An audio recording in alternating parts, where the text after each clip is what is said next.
지금 금값 이야기를 할 때 많은 분들이 먼저 묻습니다. 이렇게 오른 금, 이제 끝 아닌가요? 그런데 저는 오히려 반대로 봅니다.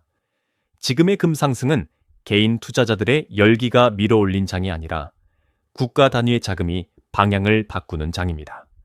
이 차이를 이해하지 못하면 앞으로 벌어질 흐름을 계속 놓치게 됩니다. 핵심은 단 하나입니다. 각국 중앙은행이 달러를 수익 자산이 아니라 리스크 자산으로 보기 시작했다는 점입니다. 예전에는 달러를 쥐고 있으면 편했습니다. 달러는 세계 결제 통화였고 미국 국채는 유동성이 압도적이었고 이자도 좋습니다.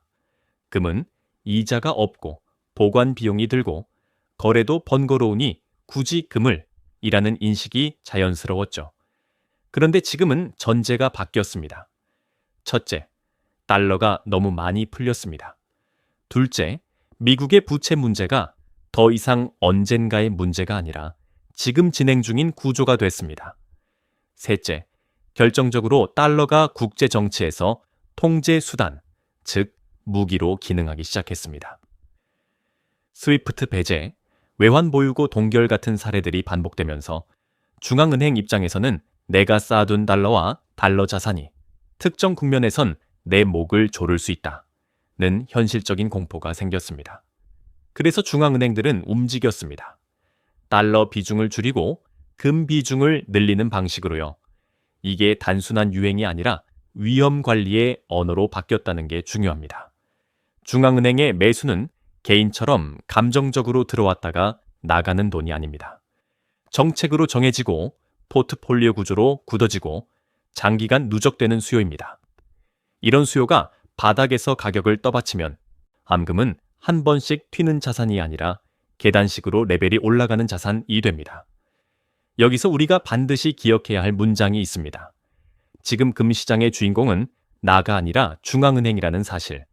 그리고 그들이 금을 사는 이유는 더 오를 것 같아서가 아니라 달러가 더 위험해져서입니다. 이 관점이 서야 다음 파트에서 다룰 왜 개인 투자자 관심이 낮은데도 금이 강한지, 그리고 실물 대 종이금 이슈가 왜 커지는지를 정확히 읽을 수 있습니다. 그렇다면 질문이 하나 남습니다. 중앙은행이 산다고 해도 결국 개인들이 따라붙어야 더 크게 오르는 것 아닌가요? 맞습니다. 그런데 지금 시장이 흥미로운 이유가 바로 여기에 있습니다. 금은 오르고 있는데 개인 투자자들의 관심은 오히려 뜨겁지 않습니다. 이 괴리가 지금 구간을 과열이 아니라 초중반의 구조적 상승으로 보게 만드는 핵심 근거입니다. 보통 개인 투자자 수요가 폭발하면 어떤 현상이 나타나냐면 국내 시장에서는 프리미엄이 급등합니다. 작년 특정 구간처럼 금값이 가파르게 오를 때는 거래소마다 매수 주문이 쏟아지고 실물 수급이 꼬이면서 프리미엄이 10%, 20%까지 튀기도 하죠. 그런데 최근 흐름은 다릅니다. 현장에서 체감되는 건 사려는 사람보다 팔려는 사람이 더 많다는 말이 나옵니다. 즉, 가격은 올라가는데도 대중의 심리는 흥분보다 경계에 가깝습니다. 이런 때 가장 쉬운 체크 방법이 하나 있습니다. 관심도의 온도를 보는 것입니다. 금 관련 콘텐츠의 조회수, 검색량, 커뮤니티 언급량이 작년 고점 구간 대비 눈에 띄게 줄어들었다면 시장이 아직 대중의 과열 단계로 넘어오지 않았다는 신호가 됩니다. 다시 말해, 내 가격 상승을 밀고 가는 힘이 개미들의 추격 매수가 아니라는 이야기입니다. 이게 왜 중요하냐면 과열장은 늘 같은 방식으로 무너집니다. 사람들이 몰려들고 레버리지가 붙고 지금 안 사면 끝난다는 공포가 번질 때 작은 충격에도 급락이 나옵니다. 반대로 지금처럼 구조적 매수가 받치고 개인이 뜨겁지 않으면 상승은 더디더라도 훨씬 단단해집니다. 그리고 많은 분들이 착각하는 포인트가 하나 더 있습니다. 달러 인덱스가 내려가면 금이 오르고 달러가 오르면 금이 내려간다. 이 공식은 단기에는 꽤 맞습니다. 하지만 중장기에서는 더 본질적인 흐름이 있습니다. 달러 인덱스는 절대적인 달러 가치가 아니라 다른 주요 통화 대비 상대 강도입니다. 그래서 어떤 상황이 가능하냐면 달러 인덱스도 오르는데 금도 오르는 국면이 나옵니다. 왜냐? 달러 가치가 떨어지긴 떨어지는데 다른 통화가 더 빠르게 무너지면 상대적으로 달러가 강해 보일 수 있기 때문입니다. 중요한 건 달러가 누구보다 덜 약해 보이느냐가 아니라 전 세계 통화의 구매력이 함께 내려가는 사이클에 들어가 있느냐입니다. 그 사이클에서는 금이 상대 비교가 아니라 화폐 시스템의 해지 자산으로 기능합니다. 이제부터가 진짜 핵심입니다. 앞으로 금 시장에서 가장 큰 변동성을 만들 수 있는 변수는 금이 오르냐 내리냐가 아니라 사람들이 금을 어떤 형태로 갖고 있느냐입니다. 즉, 실물금 대 종이금의 문제입니다. 여기서 구조를 이해하면 왜 언론은 쉬쉬한다 같은 자극적인 표현이 나오는지도 감이 잡힙니다. 대부분의 개인 투자자들은 금에 투자한다고 하면 ETF, 선물, 금통장처럼 금 가격을 추종하는 상품을 먼저 떠올립니다. 편하고, 거래가 쉽고 보관 걱정이 없으니까요. 그런데 이 상품들의 본질은 뭡니까? 엄밀히 말하면 실물 금을 내 금고에 넣어둔 것이 아니라 금에 연동된 계약을 가진 것입니다. 쉽게 말해 종이 계약입니다. 평소에는 문제가 없습니다. 왜냐하면 모두가 가격 차익만 원하고 진짜 금을 달라고 요구하지 않기 때문입니다. 문제는 세상이 의심하기 시작하는 순간입니다. 금은 애초에 희소합니다. 지구상에 존재하는 금의 총량이 생각보다 많지 않다는 이야기가 나오죠. 그런데 종이 시장은 그 희소성 위에 훨씬 큰 규모로 쌓여 있습니다. 이 구조를 비유하자면 이렇습니다. 의자 하나를 가운데 놓고 수십 명이 원을 그리며 내가 앉을 차례를 기다리는 게임입니다. 평소에는 돌아가요. 그런데 어떤 계기로 사람들이 동시에 의자에 앉으려고 달려들면 게임은 바로 끝납니다. 그 순간 가격이 아니라 인도가 시장의 신뢰를 결정합니다. 여기서 중요한 포인트는 최근 몇 년간 세상이 실제로 의심의 방향으로 움직였다는 겁니다. 달러가 통제 수단으로 쓰이고 특정 국가의 자산이 동결되는 사건이 현실이 되면서 중앙은행들은 달러만 위험한 게 아니라 해외에 맡겨둔 자산 자체가 위험일 수 있다는 생각을 하기 시작했습니다. 그래서 나타난 흐름이 실물 선호입니다. 중앙은행은 종이로 사지 않습니다. 실물로 쌌습니다. 그리고 더 나아가 뉴욕이든 런던이든 해외에 보관돼 있던 금을 본국으로 송환하려는 움직임이 꾸준히 관측됩니다. 내 금을 남의 금고에 두는 게 안전한가? 라는 질문이 커졌기 때문입니다. 이 흐름이 시장에 주는 메시지는 단순합니다. 실물 수요가 커질수록 종이 시장의 레버리지는 더 부담스러워집니다. 종이 계약이 많다는 건 유동성이 좋아 보이지만 반대로 말하면 모두가 실물로 바꾸려 할 때 줄 수 있는 게 제한적이라는 뜻이기도 합니다. 그래서 앞으로 금 시장을 볼 때는 차트를 보기 전에 먼저 물어야 합니다. 지금 돈이 가격을 사는가, 금속을 사는가? 이 질문 하나가 다음 국면의 충격을 미리 감지하게 해줍니다. 종이 시장의 취약성이 이론에 그치지 않는다는 걸 보여주는 사례가 있습니다. 많은 분들이 금 이야기만 들으면 그래도 런던, 뉴욕 같은 글로벌 시장은 믿을 만하지 않나? 라고 생각하시죠.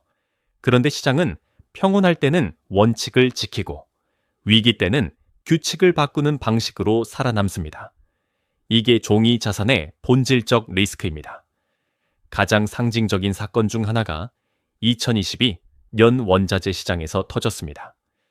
공급 쇼크와 공매도 포지션이 충돌하면서 특정 금속 가격이 단기간에 폭등했고 그 과정에서 거래소는 결국 거래 정지, 심지어 일부 거래를 취소하는 조치까지 꺼냈습니다. 자유시장이라면 절대 하지 않을 것 같은 조치가 세계에서 가장 크고 오래된 시장에서도 실제로 벌어진 겁니다. 이 사건이 우리에게 던지는 메시지는 명확합니다. 평소에는 계약이 자산이지만 스트레스가 극단으로 가면 계약의 집행 자체가 흔들릴 수 있다는 것. 즉, 가격이 문제가 아니라 내가 가진 포지션이 그 순간에도 그대로 유효하냐가 문제가 됩니다. 여기서 금 시장으로 다시 돌아오겠습니다. 금과 은은 니켈이나 원유와는 다르게 안전자산이라는 이미지가 있죠. 그런데 바로 그 이미지 때문에 역설적으로 위기 때 실물 인출 요구가 커질 수 있습니다. 위기가 오면 사람들은 질문을 이렇게 바꿉니다. 가격이 얼마나 되나가 아니라 내가 정말 받을 수 있나? 로요. 그 순간 종이 시장의 구조가 드러납니다. 거래소와 금융기관은 실물을 무한대로 들고 있지 않습니다. 평소에는 결제와 롤오버로 시스템이 굴러가지만 만약 일정 비율 이상이 실물로 몰리면 공급은 즉시 제한에 걸립니다. 이때 시장이 선택할 수 있는 옵션은 뻔합니다. 1. 실물 프리미엄이 급등하거나 2. 인출 조건이 까다로워지거나 3. 거래 규칙이 바뀌거나 4. 최악의 경우 현금 결제로 유도하는 방식이 나올 수 있습니다. 어떤 방식이든 공통점은 하나입니다. 종이로 들고 있던 사람에게 불리하게 작동할 가능성이 커진다는 겁니다. 그래서 최근 시장에서 반복적으로 나오는 키워드가 실물이고 중앙은행이 실물로 쌓는 이유도 결국 여기에 있습니다. 위기 국면에서 계약은 협상 대상이 될 수 있지만 실물은 협상 대상이 되지 않기 때문입니다. 그렇다고 해서 모든 종이 상품이 당장 무너진다. 이렇게 단정할 필요는 없습니다. 다만 투자자 입장에서 중요한 건 가능성을 가격에 반영하는 겁니다. 특히 금은 단기 트레이딩 자산이 아니라 시스템 리스크에 대한 해지로 접근하는 분들이 많습니다. 그 해지의 목적이 내 자산이 위기 때 살아남는 것이라면 보유 형태의 선택은 더 중요해집니다. 이제 실물 선호에 불을 붙일 수 있는 제도적 촉매를 보겠습니다. 시장은 늘 심리로 움직이는 것 같지만 큰 돈은 결국 규칙과 회계 기준을 따라 움직입니다. 그리고 그 규칙이 바뀌는 순간 수요는 취향이 아니라 의무가 됩니다. 최근 금시장에서 자주 언급되는 키워드가 바로 이 지점, 즉 바젤 규제 체계와 1티어 자산 논리입니다. 은행은 마음대로 투자하지 않습니다. 자기 자본 비율, 유동성 커버리지 비율 등 각종 규제를 맞추기 위해 일정 비율 이상의 고유동 고신뢰 자산을 보유해야 합니다. 과거엔 이 최상급 안전자산 자리에 사실상 미국 국채가 거의 독점적 지위를 가졌습니다. 유동성도 압도적이고 신용도도 최상급으로 평가되니까요.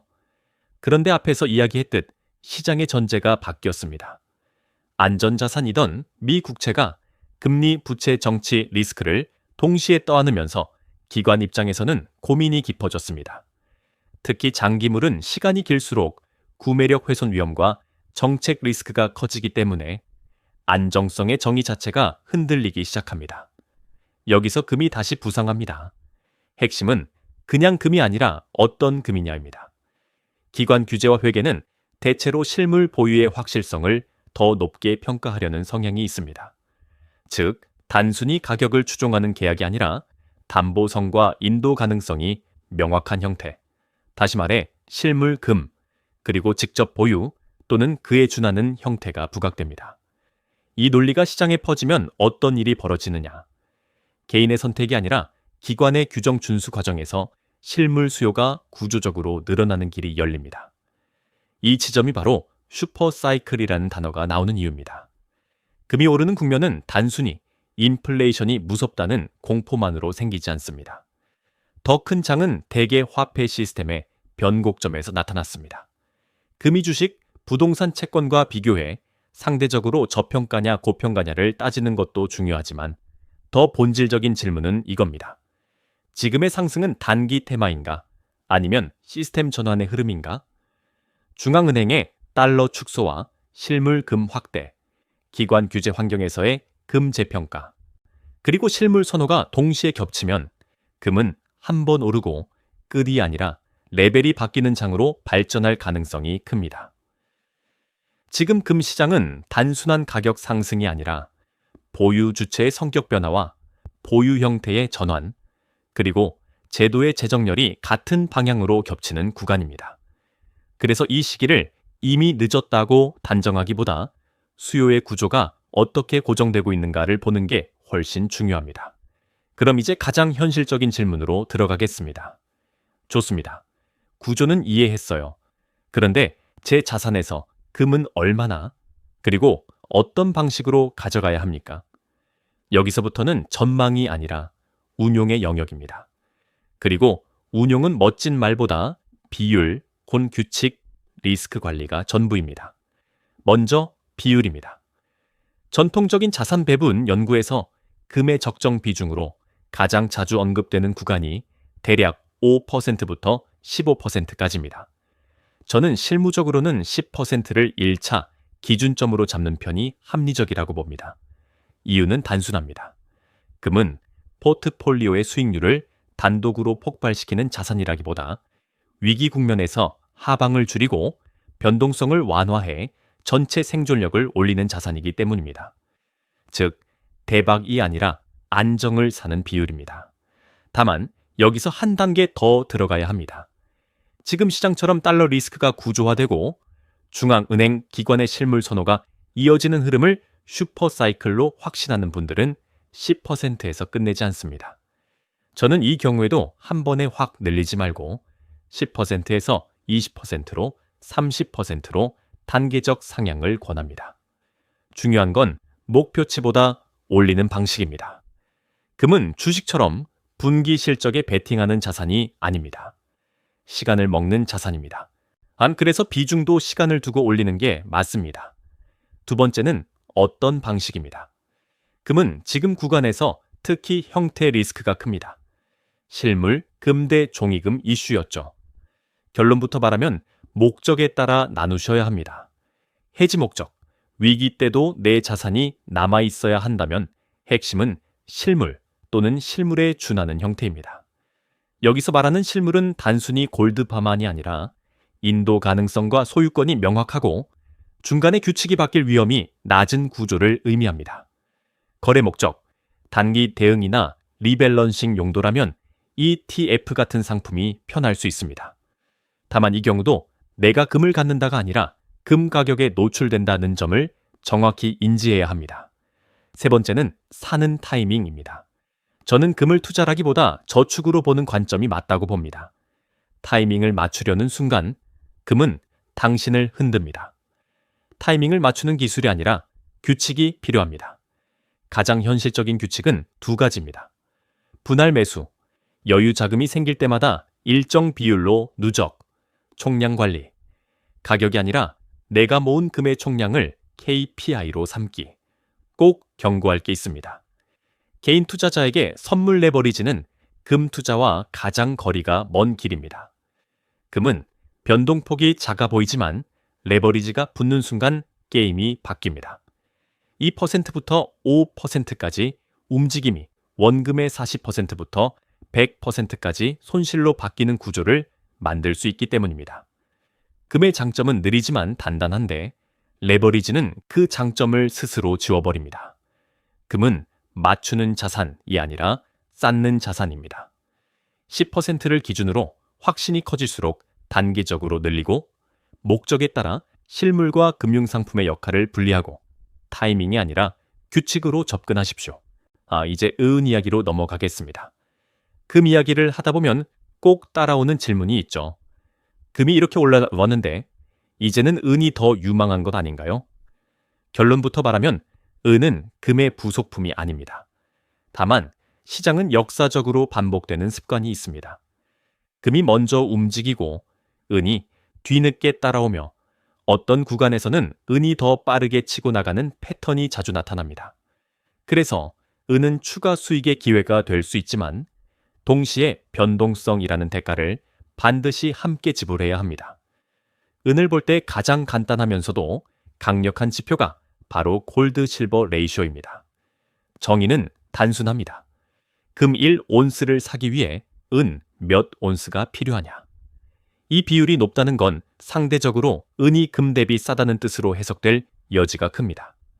반대로 비율이 낮아지면 은이 많이 오른 상태일 가능성이 높고 포지션을 조정할 이유가 생깁니다. 영상에서 언급된 것처럼 금은비가 과거 특정 구간에서는 1대 40 안팎까지 내려온 적이 있고 어떤 극단적 시기에는 1대 100 이상까지 벌어진 적도 있었습니다. 지금 비율이 여전히 높은 구간에 머무른다면 금이 이미 올라와 있는 상황에서 은이 상대적으로 뒤처져 있을 수 있다는 해석이 가능합니다. 그래서 많은 투자자들이 은을 추격 자산으로 봅니다. 금이 상승 사이클에 들어가면 자금은 더 높은 기대 수익을 찾아 움직이는데 그때 가장 자연스럽게 선택되는 게 은입니다. 그런데 은을 단순히 금이 오르면 따라오니까 로만 보면 반쪽짜리 분석입니다. 은에는 금과 다른 엔진이 하나 더 있습니다. 바로 산업 수요입니다. 은은 귀금속이면서 동시에 소재입니다.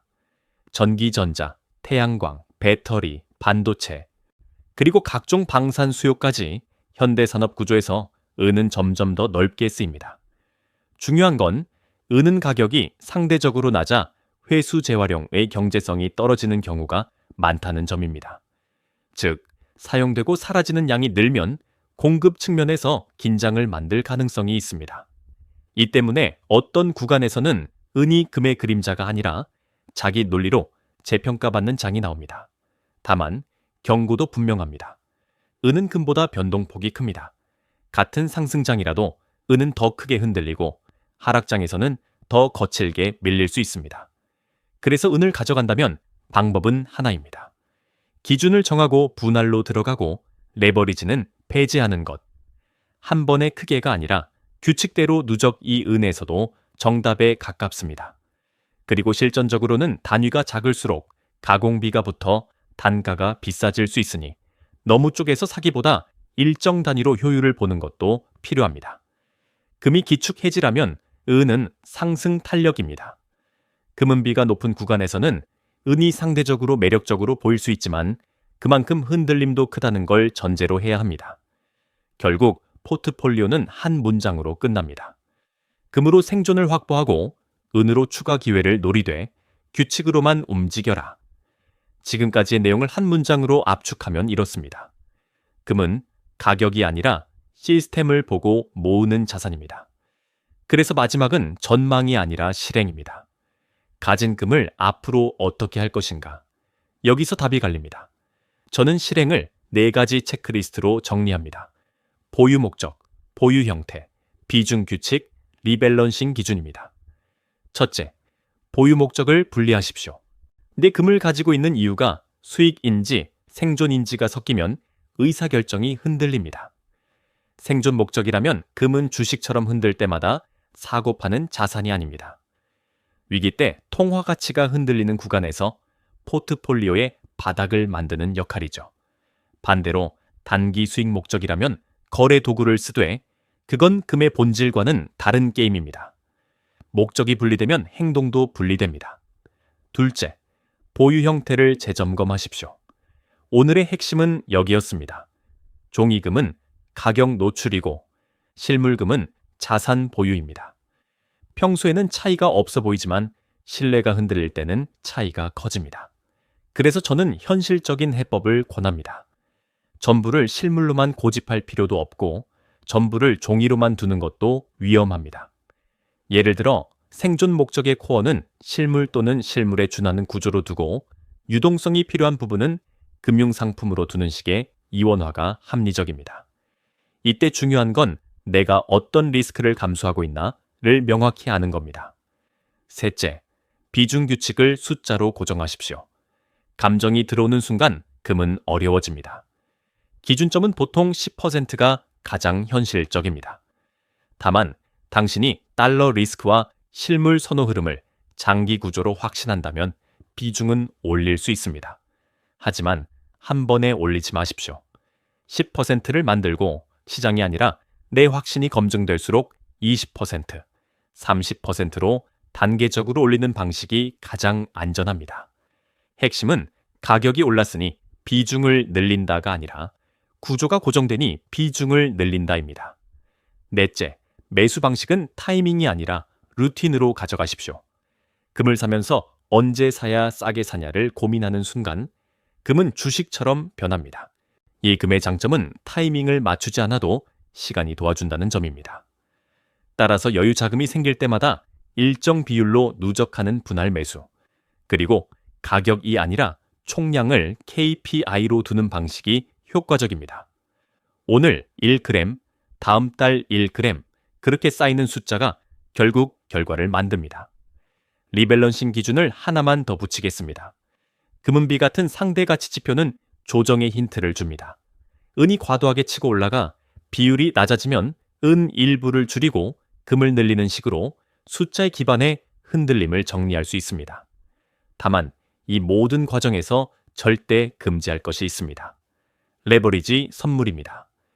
금과 은을 시스템 해지로 가져가면서 동시에 레버리지로 시스템 리스크를 키우는 건 방향이 완전히 반대입니다. 지금 금시장은 개인의 열기보다 구조가 끌고 가는 장입니다. 그래서 결론도 단순해야 합니다.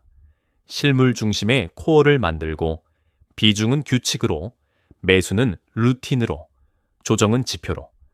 이 네 가지만 지키면 금은 더 이상 무서운 변동이 아니라 조용한 방어가 됩니다.